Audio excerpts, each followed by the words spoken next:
ugeze se wafashe akamoto?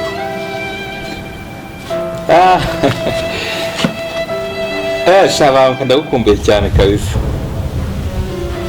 Urabizi ingendo zo kuva hanze nyine ziba zivunanye kandi ntabwo ndajya no mu rugo wanjye sindahagera. Ajya ngo tubanze tubonane.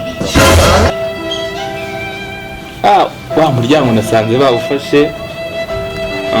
Nafashe nimero 22. Yesu! Hamwe dusanzwe duhurira n'ubundi. Uwo muntu se muzanye sheri abo bantu batubihiriza ubuzanye nabiki? No. Ntabwo mbyumva. Nese ubwo aratuma twisanzura neza. Umenye ko namaze kwishyura road. Kandi tugomba guhita tujyamo tukaryoshya. Uwo muntu yaradutesha igihe. Ntacyo arabagiye gufata agafanta nyine abakanywa natwe tuwe twibere mu byacu. Sheri bankora bizi sinakubabaza. Imbari mushito wa nta kibazo. Sawa.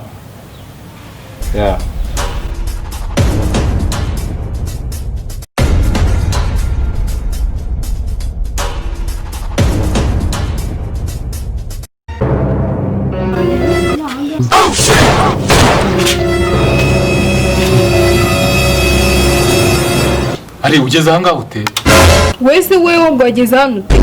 Nzi ko ukiri hanze. Uko mama yazi ko ukiri hanze. Ariko mbona wikanze. Ibyo byashire byiho. Ko naje iri joro kubera ukuntu nayinaniwe. Imodoka yamfiriyeho mu nzira nkabura ukuntu mpita ntahangarara hanga. Rero ikintu kikugejeje hanga sinyize. Ugute uza mu marogi hanga. Ese sheri uyu n'umwana wawe. Ibyashire byiho ibyo byihorera. No, ibyo byashire ntabwo mbishaka mugamishaka. Gende kumubaza ageza hangaha ate. Yaranje mperekeje nje kureba sheri wanjye. Oya. Ako papa usigaye ukiri mama. Muci nyuma gute usanze hari umugore turi kumwe? Uyu ngwise ingwirinde ntabwo. Tuzanyambwira ngo agiye kunyereka sheri nkasanga. Gabanya amagambo narutuguru kuranga urusumbisho ijosi. Kwanza mureke mbabwire. Mugende mujye kuri cyese bayifata mu.